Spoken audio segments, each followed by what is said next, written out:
Join us on our extended road trip. We took a longer road trip this time to actually put into practice what living on the road would actually look like. We wanted to make sure that living on the road is what we want to do before we take the boys out of school and sell all our possessions and pack up and go. Don't forget to spot the animal and comment below.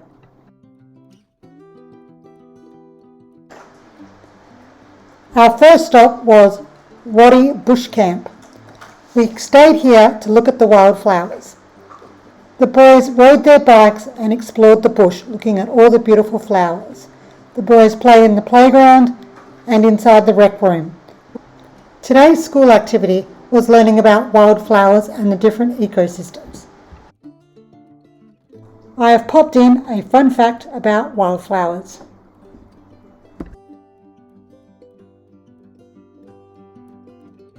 The Caravan Park has lots of little trails that you can use to explore and look at all the lovely wildflowers. The Caravan Park had a quirky little playground which the boys loved playing in. They even had a games room with lots of little games and these foosball tables.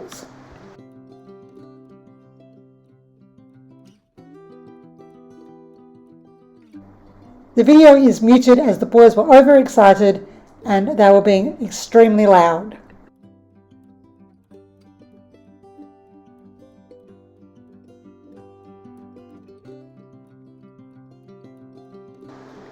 In the afternoon, we did a quick craft activity in theme with wildflowers. After a day of looking at wildflowers, we sat by the fire and toasted marshmallows.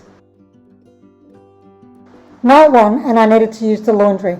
I was so excited to see a laundry room with washing machines and these majestic white creatures standing here, graciously and patiently waiting for me, and they were free.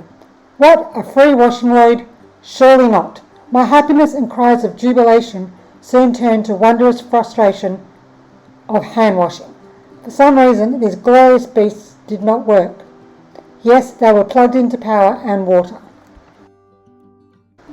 Today we travelled from Badgingarra to Arrowsmith to our next caravan park, Western Flora, to explore more wildflowers.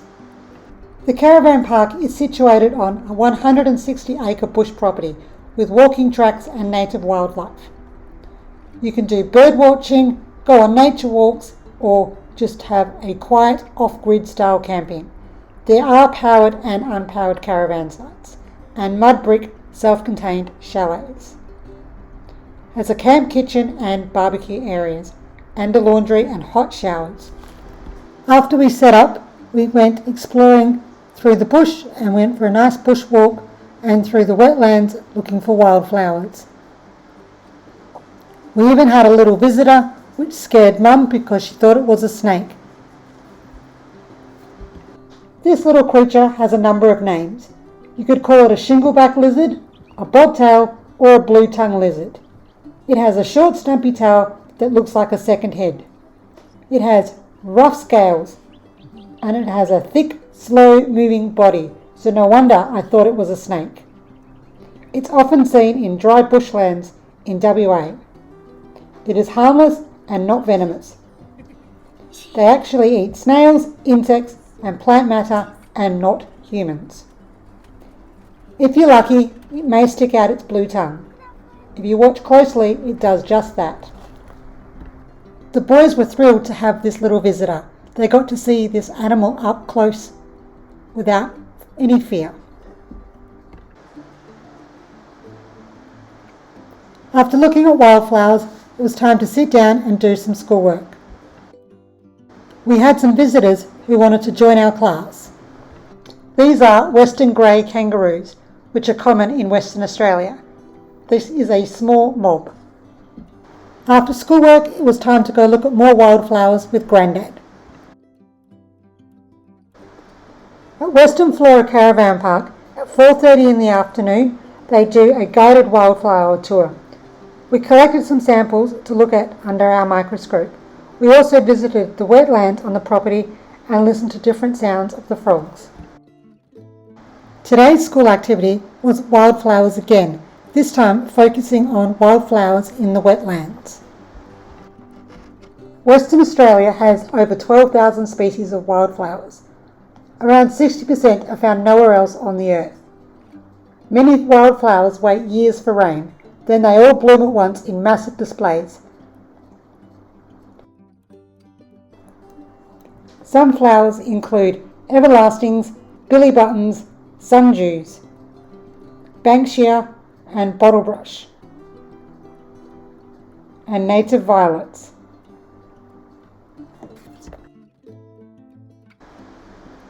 The boys collected wildflowers and seed pods and other treasures to look under the microscope. The day ended on a dramatic note for one of our children as they discovered they had a tick bite.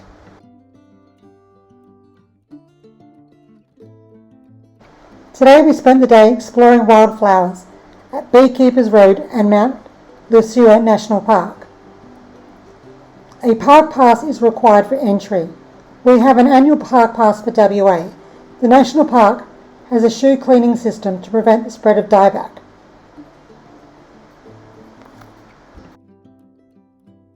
Check out these amazing wildflowers that we found on our walk.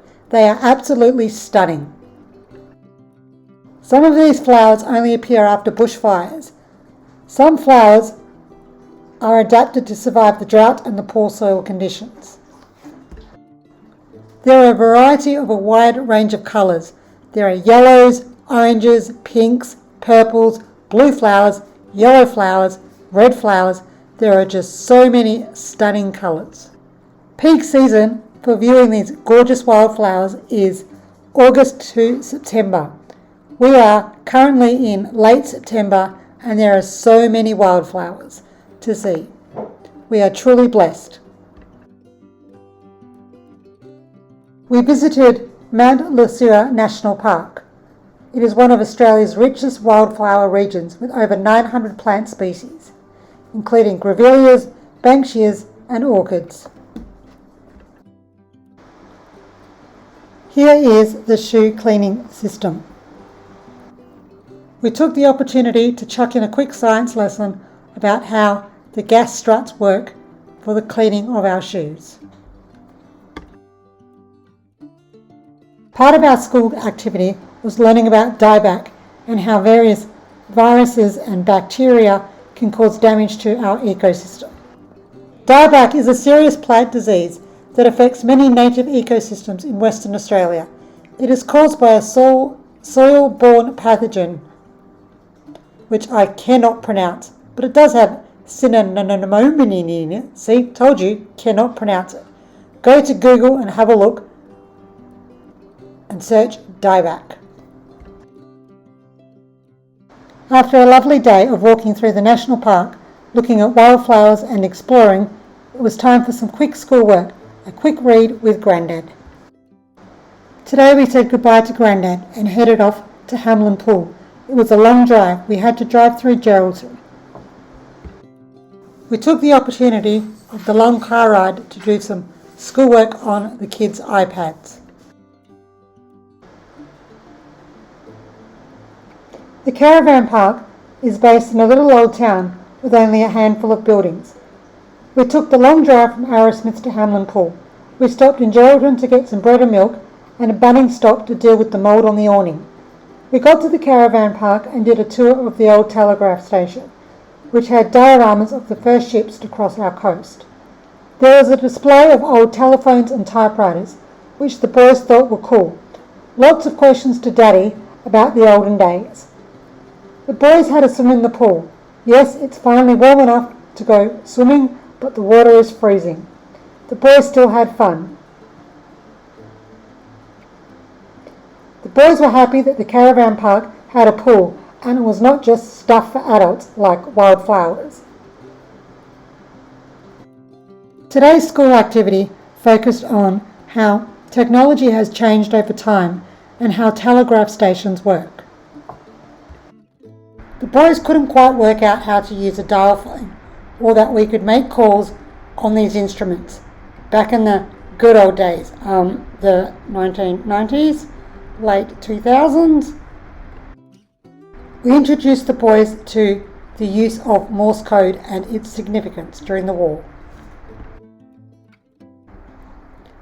The boys even got to have a go at trying out Morse code and sending a signal. We also touched on the early explorers in this area of the coast. The first recorded European explorer was Dirk Hartog in 1616. He was a Dutch sea captain who landed on nearby Dirk Hartog Island. In the late 1880s, the telegraph station was used to transport messages between Geraldton and Perth. The boys met a dog called Chainsaw and some very friendly chickens.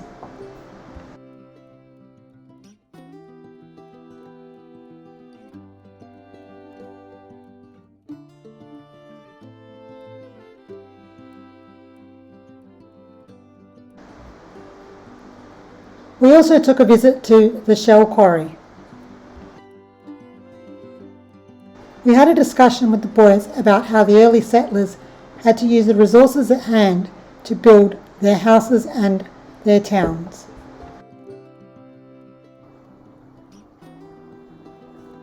Hamelin Pool is a quaint little historic town. We really enjoyed our stay here and did not want to leave. Hamelin Pool is a very small town which is based in the Caravan Park. It only has a handful of shops. This is the stove in the camp kitchen.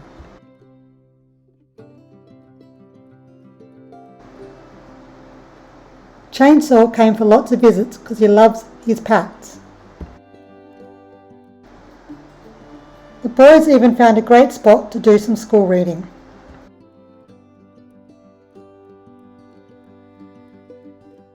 Another big drive today, Hamelin Pool to Caravan. We stopped at Wooramel Roadhouse on the way.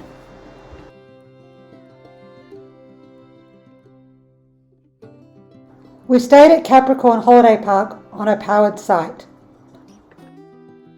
After we set up in the Caravan Park, it was time for a swim in the pool.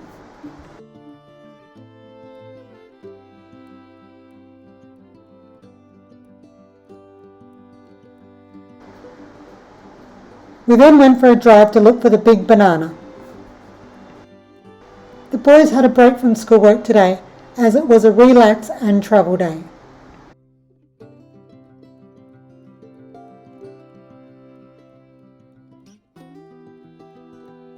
The Caravan Park puts on a community event in the afternoon with pizzas by the fire. This gives the campers an opportunity to meet and greet. My favourite pizza is Hawaiian. It was great to see all the visitors sitting around enjoying dinner together. It was a great fun family atmosphere.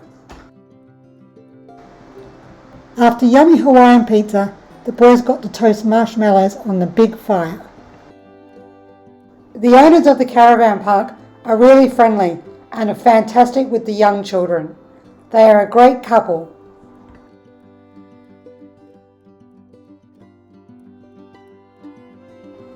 Today we went to outer space.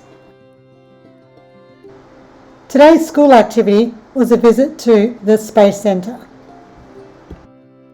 At the Caravan Space Centre, the boys were greeted by Buzz the cat. At the Caravan Space Centre, the boys dressed up as astronauts and went in the Apollo 11 simulator. They put their hands in Buzz Aldrin's prints. They looked at space junk, ate space ice cream. They looked at a satellite dish, and they looked at the early computer systems.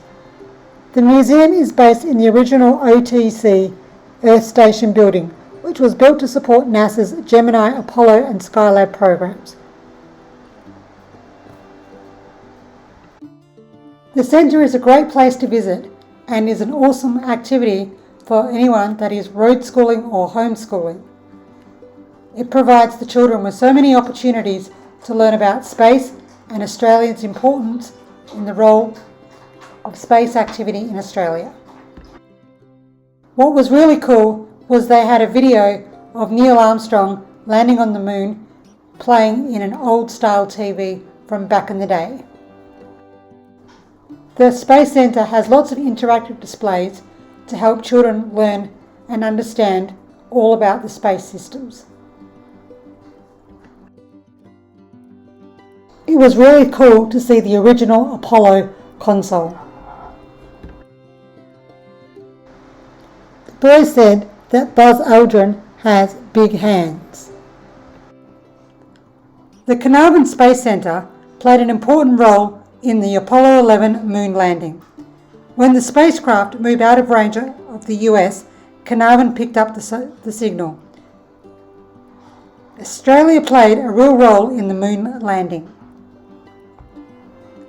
On the way out of the museum, we bought some space ice cream for dessert. On the way back to the caravan park, we got some Caravan bananas. Caravan Park has a book exchange in the laundry. Who would ever thought space ice cream?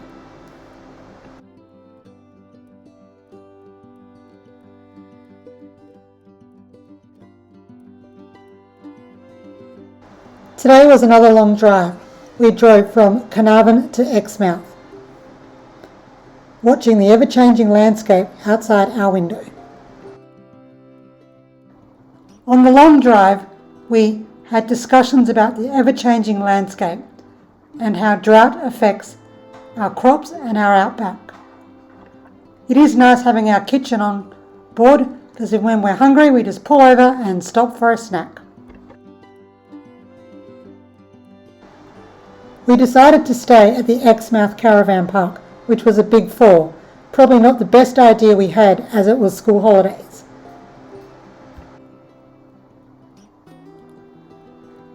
We stayed on a powered site right next door to our neighbours. Once we set up, it was time for a quick dip in the pool. We set up our annex because it was so busy and we needed some extra privacy. We have a nickname for our small child, the prawn. So our first stop was the Big Prawn. A fun fact we learnt about prawns: they have their heart in their head. So I wonder where their brain is. The Exmouth Gulf Prawn Fishery is one of WA's key seafood industries. In Exmouth they have tiger prawns, banana prawns, endeavour prawns and king prawns. Today's educational activity was looking at different coastal landforms. We headed to Cape Range National Park.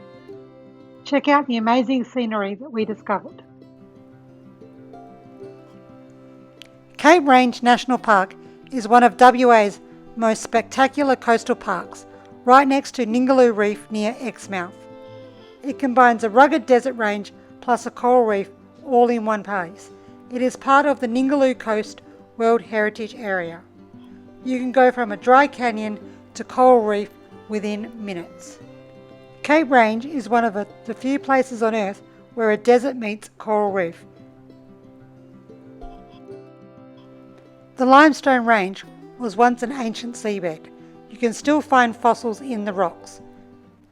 Black-footed rock wallabies climb the steep cliffs where they live. Very few places on Earth have arid desert landscapes right next to a coral reef. The range is made of limestone formed from ancient coral reefs, uplifted over millions of years, now which forms cliffs, gorges and ridges. Deep gorges like Mandu and Yardie Creek. It is stop at Shothole Canyon.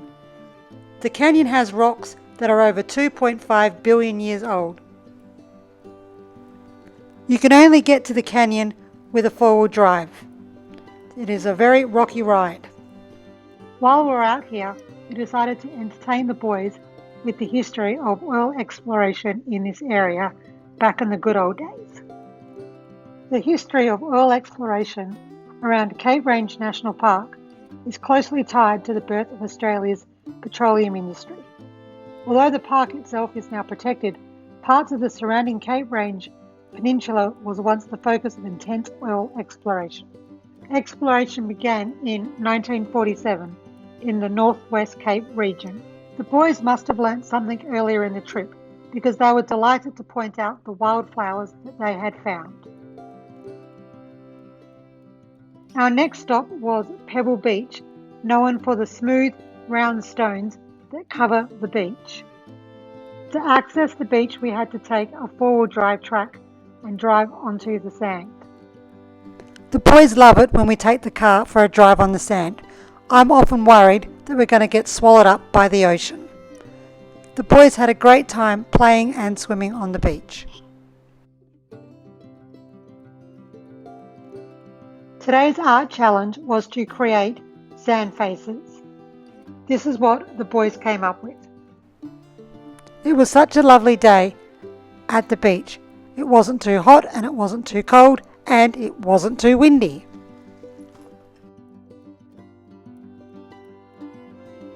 We spent a lovely relaxing afternoon by the beach. Then we headed back to the Caravan park for some dinner, and the boys spent the evening watching the movies on the big screen in the Caravan park. But wait, we couldn't finish the day with yet another tick. Our adventure on the next day was held up by these friendly characters. We started the day with a drive past the Navy submarine signal towers, which is a joint Australian-US naval base near Exmouth. We then went in search of a lighthouse. We found Flaming Head Lighthouse, which was built in 1912 and overlooks the beautiful Ningaloo Reef. The lighthouse was used as a strategic lookout during World War II. There's no need for a forward drive to see this lighthouse. You can take your normal car. It's a short walk from the car park to the lookout, but bring a jacket, it gets very windy. The lighthouse provides spectacular views out to the ocean. It's such a glorious place to stop and relax, especially if you've been having a long drive to come out this way.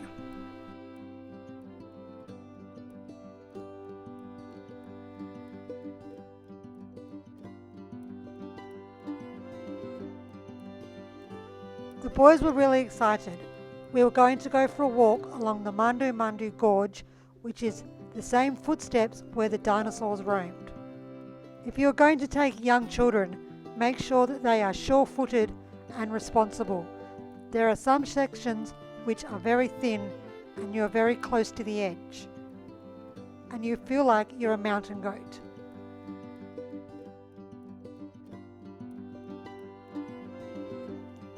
I tried to explain to the boys that the ground that we were walking on used to be filled with water millions of years ago. Wait, why? These rocks were originally coral reefs and seabed sediments laid down millions of years ago. Over time, tectonic uplift has raised the range and erosion has carved out the gorges. Rumour has it that you can still find fossils from the dinosaur age.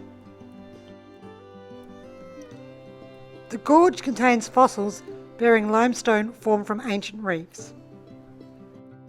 Limestone in Mandu Gorge formed over 25 million years ago, which actually means the fossils are relatively young compared to other places where they are billions of years old. They represent a more modern marine ecosystem. We explained to the boys that this ancient fossil reef system has turned into a mountain range. The scenery is just spectacular. It is a real beautiful place to come and visit. It is so nice and peaceful, and it is so hard to believe that dinosaurs used to walk here, as well as the indigenous population of Australia used to live and settle here. It gets quite hot out here, so please remember to bring water, wear sunscreen and wear your hat and suitable walking shoes, and make sure you have a phone or a satellite phone in case of an emergency. The boys were aged 7 and 9. I wouldn't recommend taking any children younger than this age group, as there were some quite precarious sections of trail. We are staying in the beautiful Ningaloo Reef area of Australia, so of course we must go snorkeling. Today we went to Turquoise Bay, and all I can say is that water is so clear and so blue, you wouldn't even need a snorkel.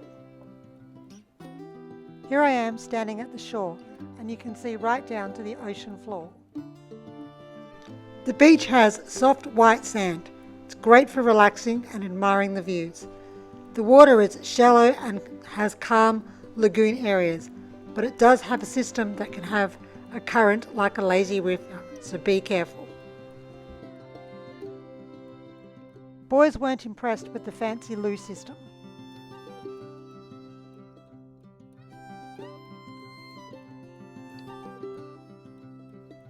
We stopped into town and picked up this magical doobie for our unwanted guests. At low tide we found a shipwreck. Then we headed off into town for a round of mini golf. There is a lot of fun family competition when playing mini golf, and it's fair enough to say that there might be a few tears and tantrums, but there are also plenty of laughs, and it's always great to do a fun family activity together. Today's mini champion was our older child. Here, check out all their moves.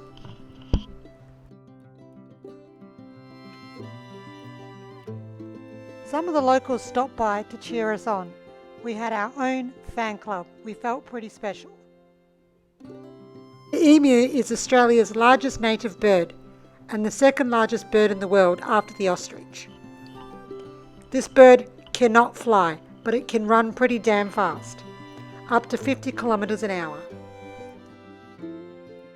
Next door to the mini golf was a book exchange, which came in handy as our boys had read quite a few books on this trip. Our eldest was so excited with his book, he was reading it on the way to the car.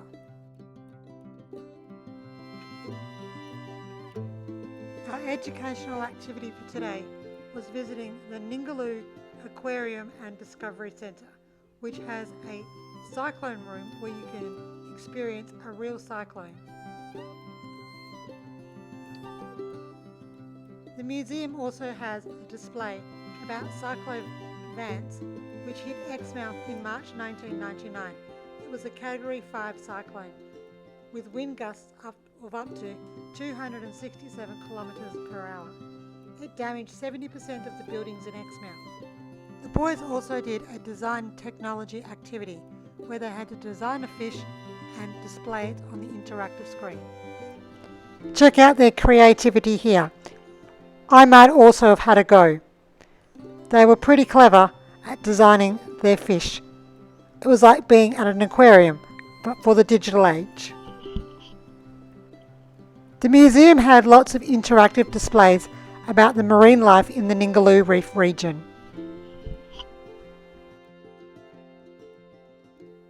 We then visited the aquarium to do our science component of today's lesson, of learning about marine life in the Exmouth region and their involvement with the Ningaloo Reef.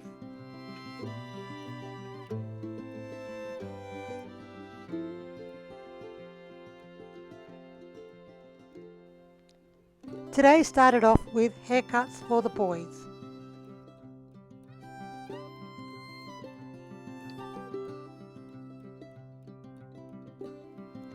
Before we could go anywhere, we had to stop at the local hospital so I could get some stitches removed from a minor surgery I had prior to the road trip. In the Exmouth town centre, there is a free water play area for children to splash around and play in amongst all the water activities.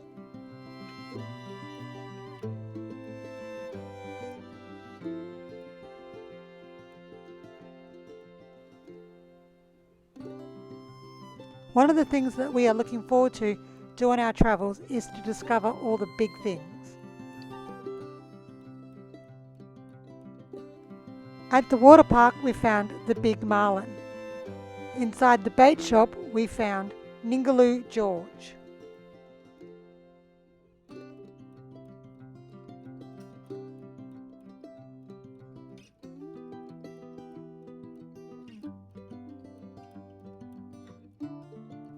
We really enjoyed our stay in Exmouth. It's the furthest north that the boys and I have been in Western Australia. We really enjoyed exploring the Ningaloo Reef.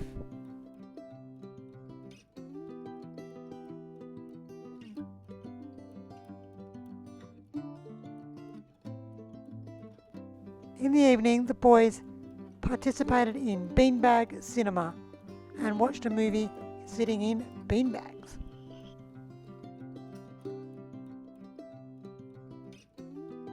We started the day off with pancake breakfast by the pool.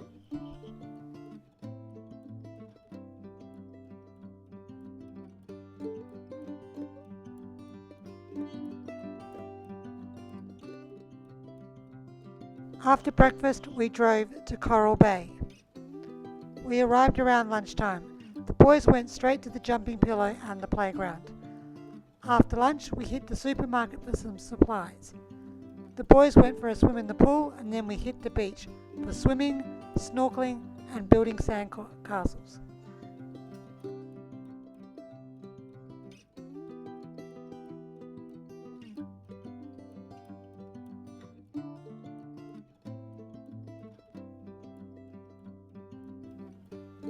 We discovered our first red bell jellyfish.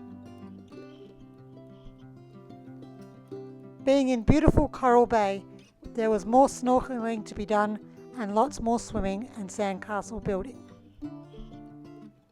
The beaches in this part of WA are absolutely stunning.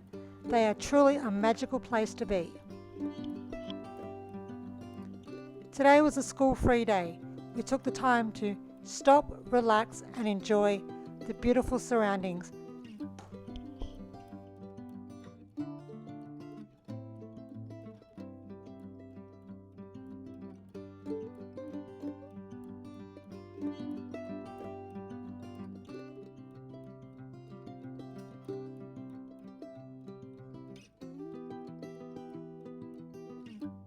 Today we left the beautiful Ningaloo Reef and drove 373 kilometres to Wooramel Station, where we had an ensuite cabin with beautiful artesian showers. This was our first time camping without being connected to power. The station is located 120 kilometres south of Caravan. The station is only open between March and December for camping. Our site was located right next to the Wooramel River. Because the water is artisanal, they had special water tanks for drinking purposes only. Wooramel Station is a family-owned working cattle, sheep, goat and outback station stay. The Wooramel River is an upside-down river running on the surface only 2 to 3 times a year for a couple of weeks at a time after a good rainfall. The river cuts through the property, providing well-grassed floodplains. The 60 kilometres of coastal plains also provides good grazing on native salt and blue bush pastures for the cattle. The station has lots of quirky little art pieces dotted around the station. Having 2 young boys on site with us, I was a little freaked out to find out that the local residents like to free roam. The station has artesian pools, which maintains a constant 33-degree temperature. It was a nice way to relax after a long day of driving.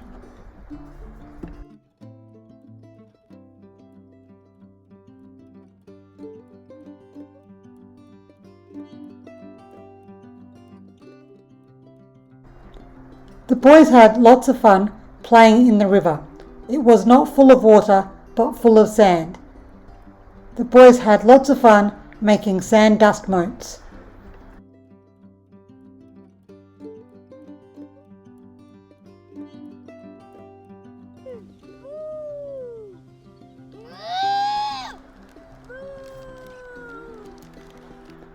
As it turns out, our neighbours to our site also like playing in the river. I may have been freaking out that the boys were playing in the river with the cows, not far away, but I was assured that the cows would not harm the boys.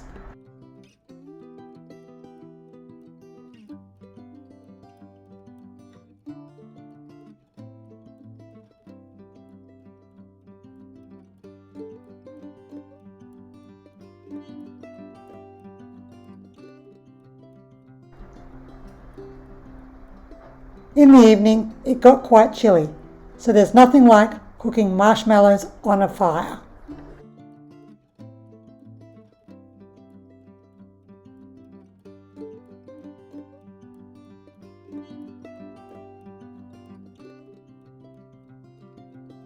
Today we took a drive around the station in our four-wheel drive. The self-guided four-wheel drive tour is over 70 kilometres long. It takes you out to the coastline where you can see the mouth of the river. You can keep exploring and find the old shearing shed and make your way back to the homestead.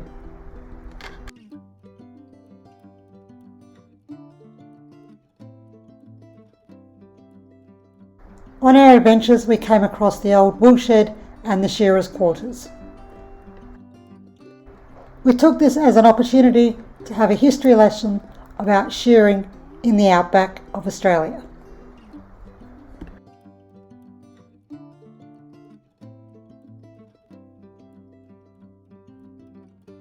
It would be a lovely idea if the ruins of the shearers' quarters and other outside buildings could be renovated into usable accommodation for visitors to the station.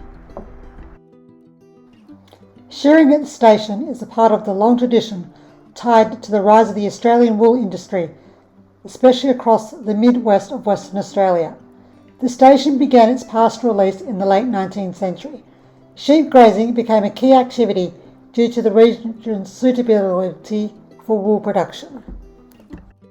Changes in wool prices and the climate led to reduced flock sizes in some areas, so now the station has diversified into tourism and station stays, and shearing is only a small part of their operation.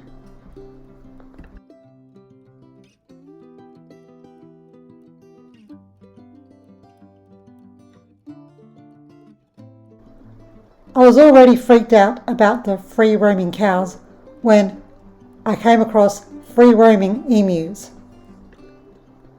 At this point, I didn't know whether or not to walk around alone or stick by my hubby. Meanwhile, my two small children were happy to roam around and get up to as much mischief as possible and explore. The station is also home to the car graveyard. There were some pretty interesting specimens to find.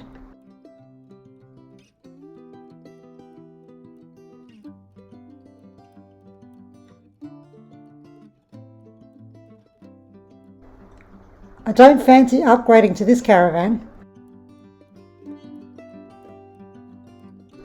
The station also has a tip museum with the rubbish set up in funny little scenarios, like the outside bath, the fridge section, and the outside lounge room.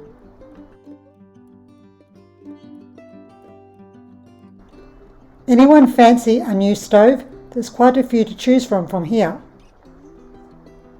What about a barrel washing machine? Or this fancy top loader? The boys found a rusty old scooter, and then it was a bit like Goldilocks and the Three Bears.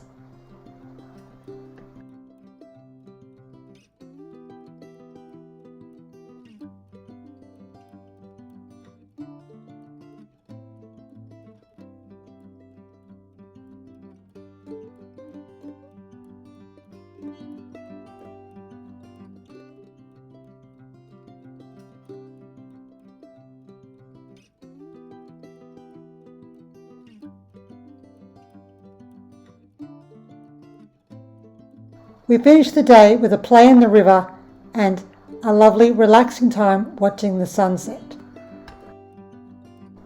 Today we went to another country and met a prince, and we had our van. We did not cross any water or go by air, and we still were in Australia. But we may have forgotten our passports and needed a visa to get through the door. The Principality of Heart River is situated 595 kilometres north of Perth. It is 75 square kilometres in area. It is an independent sovereign state, succeeded from Australia on the 21st of April 1970. So how did it become a micronation? The owner had a dispute with the Australian government over wheat production quotas. In protest, he claimed his land had seceded from Australia.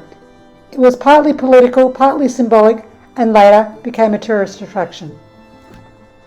It has never been officially recognised as a country. It was one of the longest running micronations in the world. After leaving Heart River, we drove 194 kilometres to Ningaloo. We took a wrong turn to the Caravan park and ended up finding an awesome playground, so the boys got out and had a play. Ningaloo is a small country town in WA's Midwest region. It's best known for wildflowers, farming and wide open wheatbelt landscapes. The economy around here focuses on grain farming such as wheat, canola and barley. It has the Depot Hill lookout, which we went to. While exploring, we found a lookout. To get up to this lookout, there were some very treacherous steps. After our hectic climb, we were rewarded with a spectacular view. Our mini trip away gave us a taste of what life would be like if we decided to go on the road. We tried lots of different things with our caravan for packing, storing, and just general everyday living. We incorporated lots of different activities so the kids could have their education. We found lots of fun, practical, and exciting adventures so the kids could learn things in a different way. We covered things like science, geography, biology, and a whole lot more. All in all, this trip was a useful trip. Join us in our next video to see what we decide. Did you spot an animal? If you did, please comment below. Before you go, we have a fun fact. Thank you for watching and joining us on our mini road trip